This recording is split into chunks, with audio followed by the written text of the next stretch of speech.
Well, Prime Minister Justin Trudeau is testifying today as the final witness in the Emergencies Act inquiry in Ottawa. Let's listen in. Pour les fins de procès verbal, s'il vous plaît, veuillez indiquer et ensuite épeler votre nom en entier. Please say your name. Oui, j'affirme. Et Justin Trudeau, J-U-S-T-I-N-T-R-U-D-E-A-U. Jurez-vous que le témoignage que vous allez rendre devant la commission sera la vérité, toute la vérité et rien que la vérité, que Dieu vous mène en aide? Je l'affirme. Merci. Speak the truth and nothing but the truth. I swear. Thank you. Merci.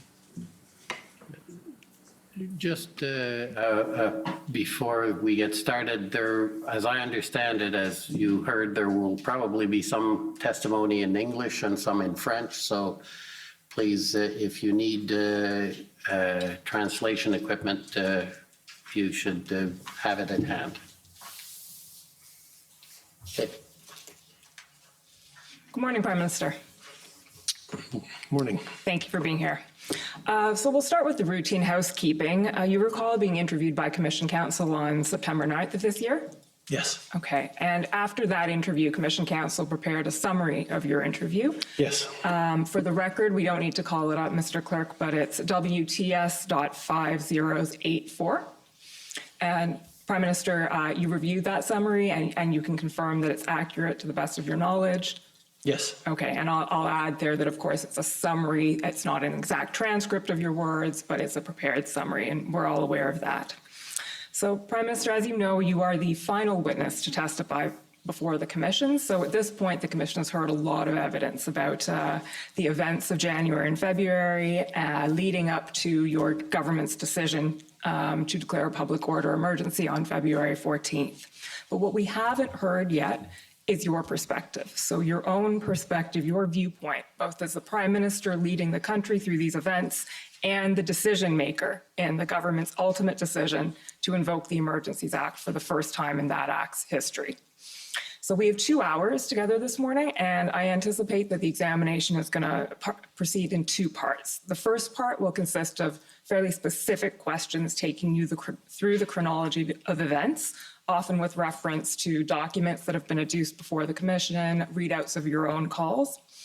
And the second part will consist of some bigger picture questions, so addressing some of the key themes that have arisen out of these events and the government's response to it.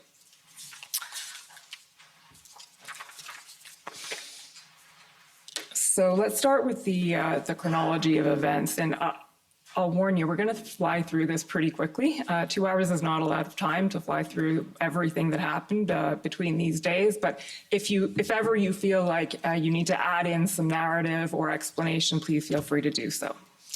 So we'll start with just the pre-arrival days. So before the convoy arrived in Ottawa, we know that you learned the convoy was on its way a few days before, maybe around January 24th, and you were briefed on it by both officials from PCO and your own staff from PMO.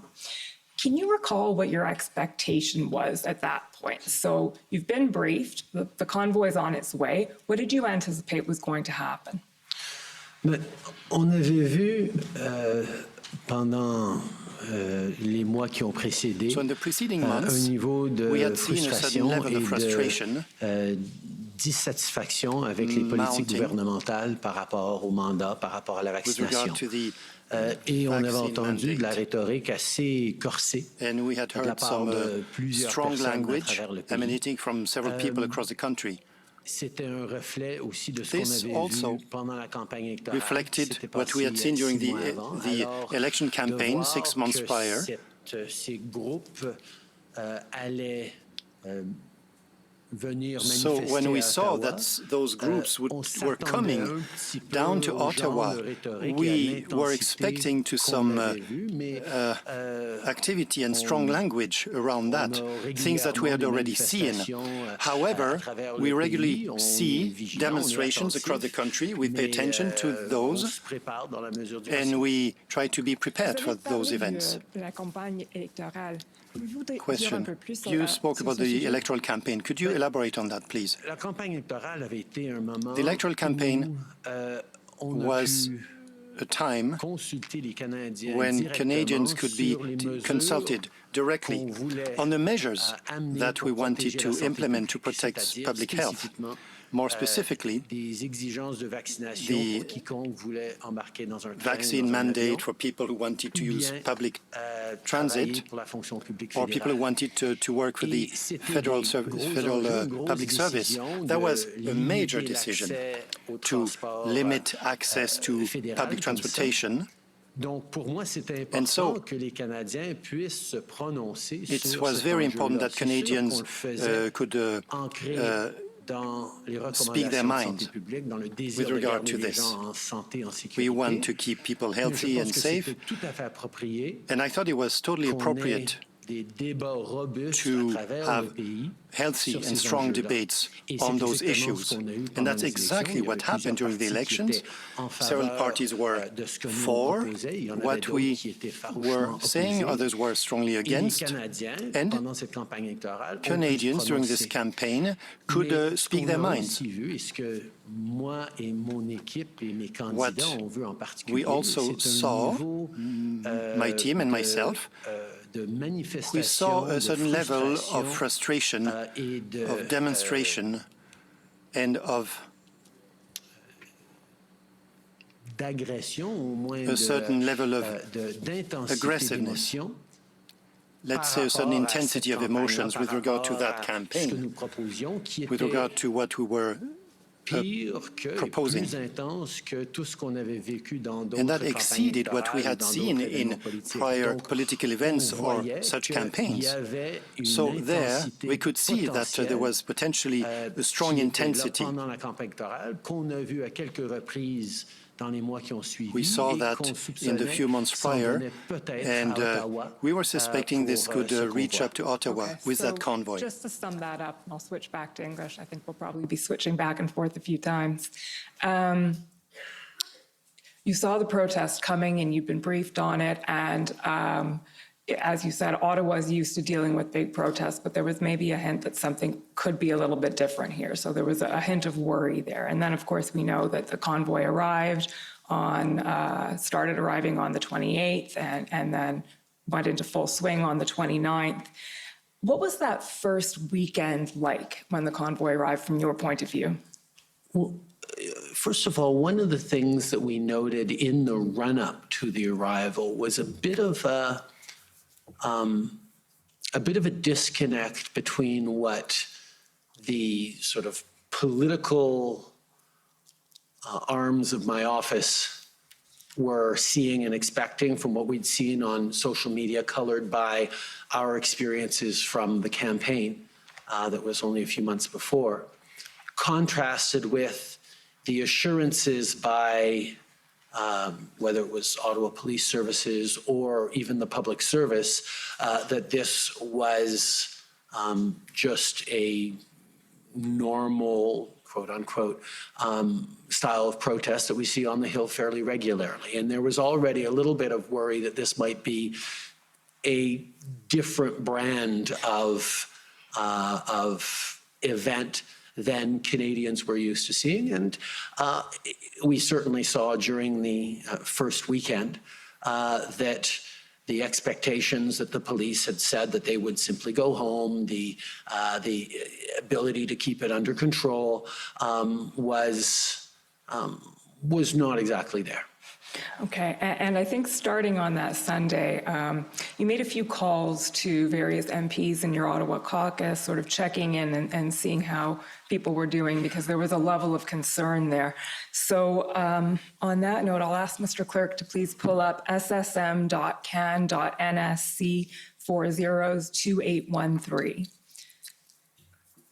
While that's being pulled up, it's a readout of a call that you had on Sunday, January 30th with Yasser Naqvi. So just for the benefit of everyone in the room, can you tell us who Yasser Naqvi is? Yasser is the Member of Parliament for Ontario, for Ottawa Centre. Okay, perfect. So if we can just scroll down to the text here, Mr. Clerk, there we go.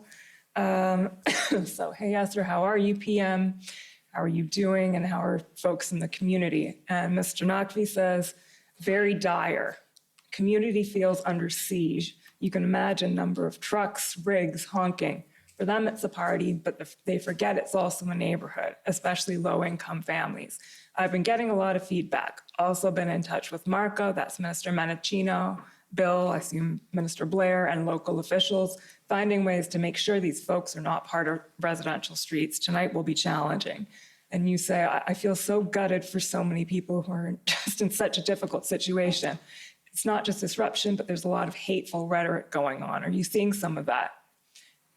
And Mr. Naqvi says, it's unbelievable. The images that we see are hard to believe.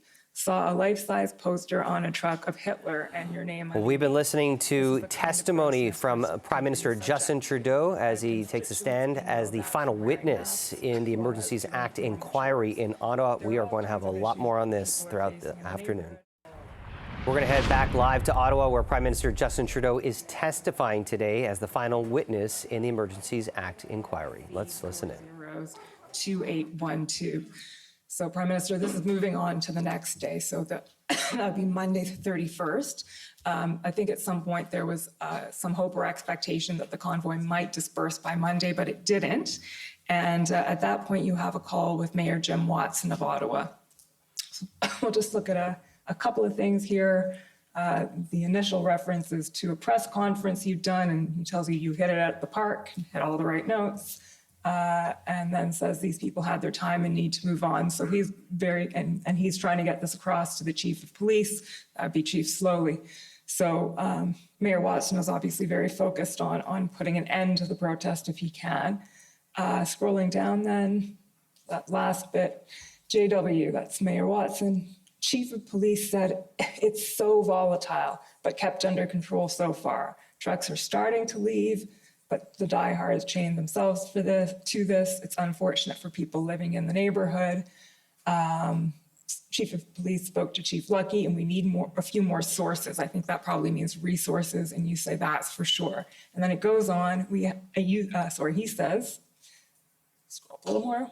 We have to do this with a sense of balance. These guys are just looking for a fight. And your comment back on that, just scroll down a bit, Mr. Clerk, is the remainders will have no choice but to incite as a counterbalance. So we all have to be careful. Can you explain those last few comments and the balance and counterbalance you were referring to there? Yeah, can you scroll back up to okay, no, just keep both Jim's line and mine on the screen. There we go.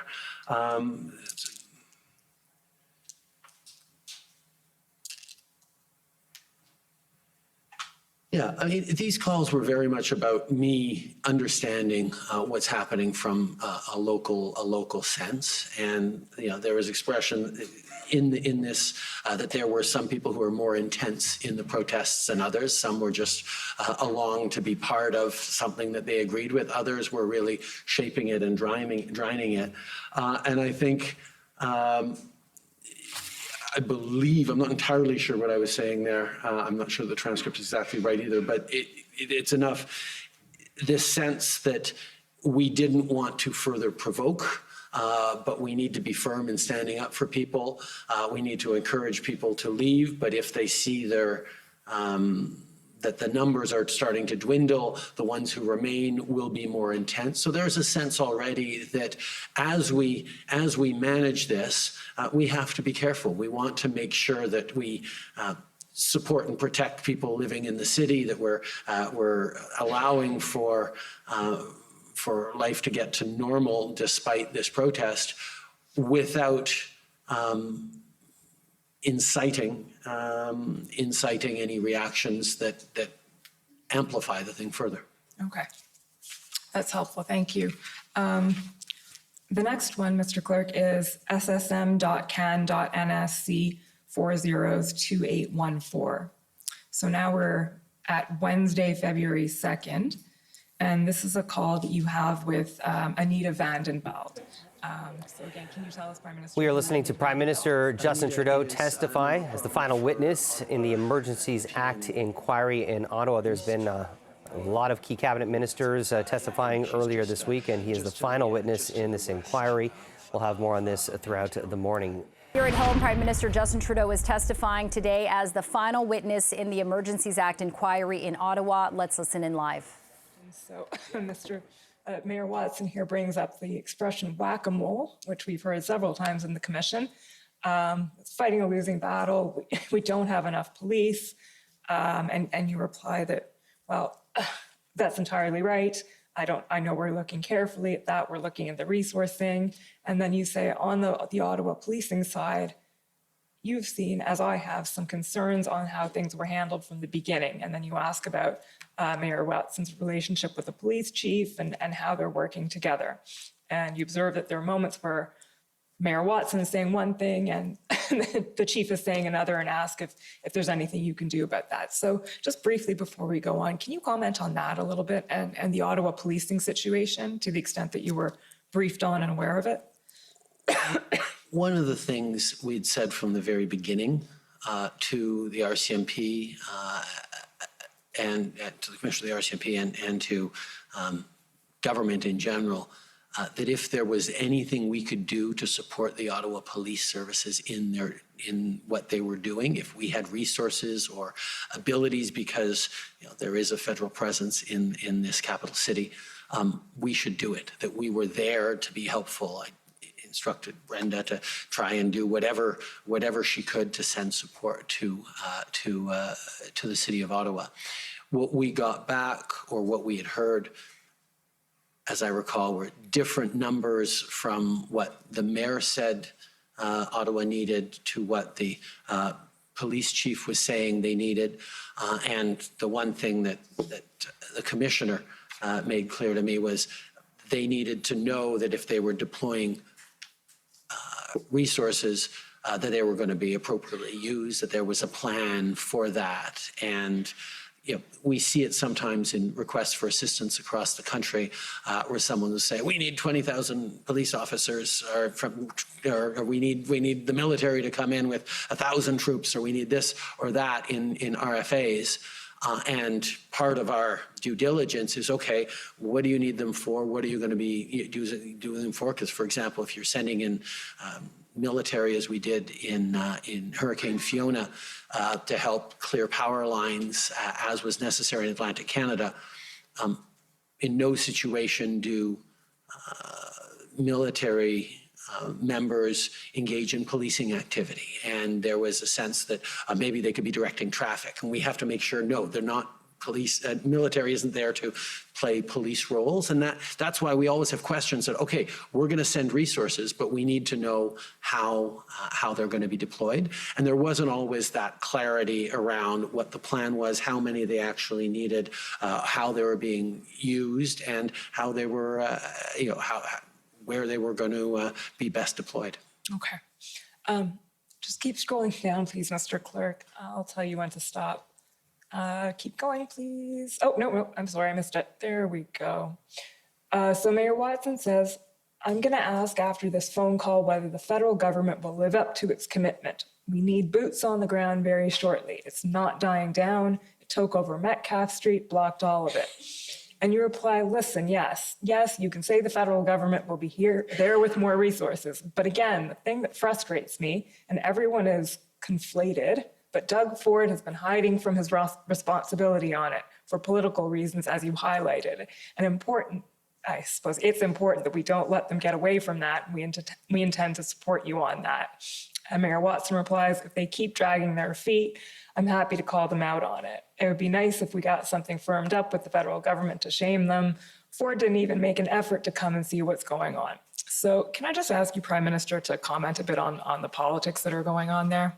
Well, first of all, when I say everyone is, I believe is conflating, it was conflating, a protest of federal issues with a federal responsibility to do the policing that would dissipate that protest. So that was, a little bit of an interplay that there was a sense that in the initial phases of the protest, the Ontario government was happy for the perception to be out there that this was a City of Ottawa issue and a federal government issue, and that as a province, they really didn't have a responsibility or a jurisdiction to play in there. It was unpleasant situation. There were bad headlines. I was getting grumbled at by citizens of Ottawa every day because the federal government wasn't dealing with it. I can understand that provincial politicians who were being overlooked in the complaints everyone had about why this wasn't getting resolved would say, you know what, let's not poke our noses into this, and you know, people will continue criticizing those people that help. I'm fairly certain that behind the scenes, the OPP was engaged with Ottawa Police Services and was providing supports as we were as a federal government. But I think at the political level, there was probably a decision to continue to stay back a little bit and let us wear it a little bit. What we had seen during the pandemic and during other crises is when the three orders of government are able to work seamlessly together.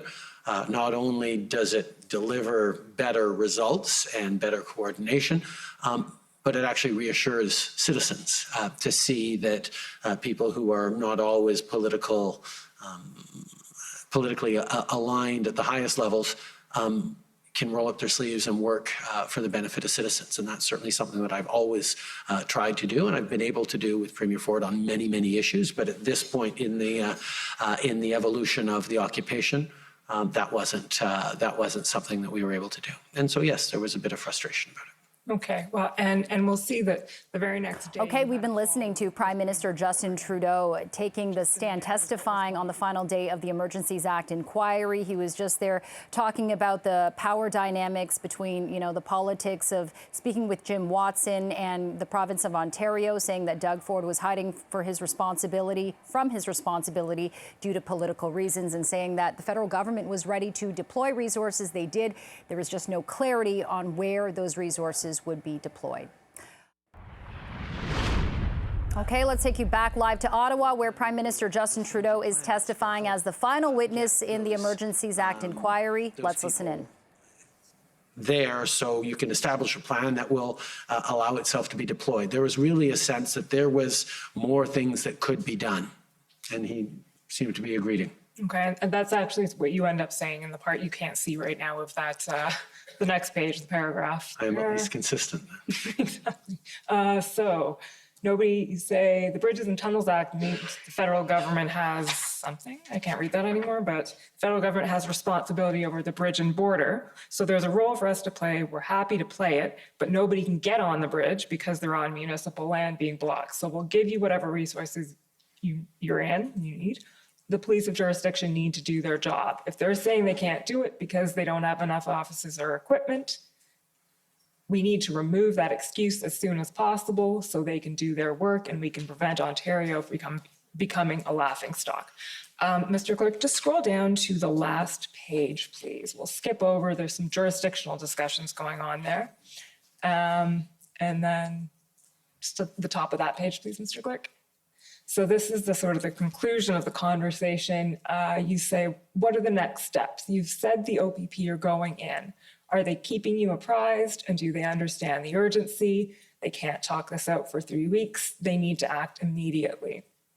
And I'm assuming there the concern of acting immediately is brought about by the situation on Ambassador Bridge, which we heard a lot about from the Deputy Prime Minister yesterday. Premier Ford replies they'll act, but without directing them, it's hard to describe their game plan. They'll have a plan, unlike Ottawa, where they didn't have a plan. I'll get briefed tomorrow from the Solicitor General, would keep you updated. This is critical. I hear you. I'll be up their ass with a wire brush. Then the next, you say, yes, that's one of the quotable quotes of the commission. There have been a few, that's one. The next, your reply there is, well, we're there with resources. Bill Blair will coordinate on our side. You can reach out to LeBlanc, Minister LeBlanc or me. You and I need to work together on this. People will be reassured by the two of us working together. We need to demonstrate this is not a place of lawlessness. Okay, we can take that down. Thank you, Mr. I will say, though, that they can't talk this out for 3 weeks. They need to act immediately. I wasn't just talking about the Ambassador Bridge. I was talking about Ottawa as well. I was talking about the fact that this simply can't continue to be stretched out this way. But when I say they need to act immediately, obviously, I'm not directing the Premier to direct police. We know all the limitations that we have, but there was an expectation that this was a situation that was going on for too long. And as Doug pointed out a couple paragraphs later, there is a sense that the police of jurisdiction had lost control and wasn't able to control the situation. Okay, that's fair. Yes, I took the document down before we got to Ottawa, but that's right. Thank you, Mr. Clerk. Okay, we've been listening in live to Prime Minister Justin Trudeau testifying on the final day of the Emergencies Act inquiry, defending his use of it. Right now, 10:23, sitting at 7 outside, but the sun is out. You're watching Toronto's Breaking News, CP24. It is Black Friday today, which means malls and retailers are expecting to be packed, as it's the first full return to in-person shopping. We'll have more on this in moments. Plus, a big day at the Emergencies Act inquiry in Ottawa as Prime Minister Trudeau is testifying. We'll dip into our live coverage throughout the morning. Well, Prime Minister Justin Trudeau is testifying today as the final witness in the Emergencies Act inquiry in Ottawa. Let's listen in live. Occupation did. These are the things that you say, okay, as we look at a whole range of potential outcomes in this, there might be a moment where we have to invoke the Emergencies Act. It wasn't seriously thought of because I will say certainly in my thinking right now, it was a fairly binary reflection. It was, we might have to invoke the Emergencies Act. There was no reflection of what we would have to invoke the Emergencies Act to do. It was just understanding that if this situation continues and is unable to get under control by anything else, the federal government might have to give the provinces more powers, give police more powers, do something to put an end to this. So whenever we said, yeah, we're looking at all options, it would have been in the back of our minds, particularly because I think we're probably the first government that had ever actually leaned in carefully to maybe using the Emergencies Act as we did in the beginning of the pandemic. We dusted it off and had presentations at Cabinet around what the Emergencies Act was and how it was an update from the previous legislation that had existed before and how it was charter compliant and because post 1982 a lot of things needed to change for the better in our country with the Charter of Rights and Freedoms. So we got a crash course in the Emergencies Act and the consultations required and all the various steps of it 2 years before around the pandemic. As I had said during the consultations at that time with the premiers, I didn't think we needed to use it. I didn't think it was appropriate for us to declare a public welfare emergency. I believe the section is within the Emergencies Act that we would have invoked around the pandemic. But there were a lot of people calling for us to do it because it was obviously a national emergency, this pandemic, particularly in the early days of spring 2020. So we were somewhat versed in this legislation that had never been used. Seeing this particular public order situation, it was a reflection in the back of our minds, or my mind anyway, I can't speak for everyone, that maybe it would end up at this. But for the same reason we were loath to call an IRG too soon in the process, we knew that it wasn't ours to solve at this point, that there were still lots of things that the police of jurisdiction and various orders could and should be, orders of government could and should be doing to put an end to this. So it wasn't until, as you say, the IRG of February 10th, Thursday, that we said, okay, track one, what more can we do to empower police and public safety officials to put an end to these illegal occupations? What more resources can we spend with existing authorities? And track two was, what could we do that we would have to create new authorities for, whether it was through regulation, whether it was through passing emergency measures through the House, or whether it was using something like the Emergency Measures Act. And the key for me in that conversation was it was a shift from that sort of binary frame of no Emergencies Act or Emergencies Act. Because if you think about it, the Emergencies Act itself doesn't do anything except declare an emergency. It's that it enables government to bring in special temporary measures to deal with the situation. So the useful conversations around the Emergencies Act started on February 10th when I asked the question, okay, what are the extra tools that we would need to bring in, either through legislation or through regulation or in various ways, or through the Emergencies Act, that we don't actually have now? Or what would we do with the Emergencies Act if we brought it in that we can't otherwise do? And that reflection on, well, what would be the tools actually clarified and got the work going. Perfect example was we had heard consistently throughout that commercial tow truck drivers were not willing to come in and remove trucks. Well, the Emergencies Act perhaps could compel tow truck drivers to come and actually fulfill their contracts that are signed with cities to keep the streets clear of illegally parked cars. So that reflection was really the one that started then. And the tasking that I gave on that Thursday that we would check in again on the Saturday at the next IRG was, okay, come up with those tools that we could get at that would solve this.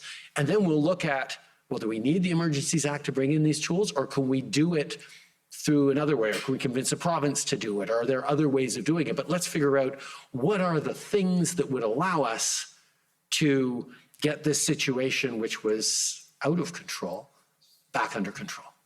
Okay, so that was essentially the discussion around the table on the 12th, I believe, and then the 13th was the big day in terms of deciding as a government whether you were going to take that first step and seriously consider invoking the Emergencies Act. Can you take us through, from your point of view, the chronology essentially of the 13th? We know there was an IRG meeting in the afternoon, I think it was 4:30, and the decision coming out of the IRG was to have a cabinet meeting in the evening to discuss the potential invocation of the act. All right, listening in live to Prime Minister Justin Trudeau testify on the final day of the Emergencies Act inquiry. He is, of course, defending his use of the act.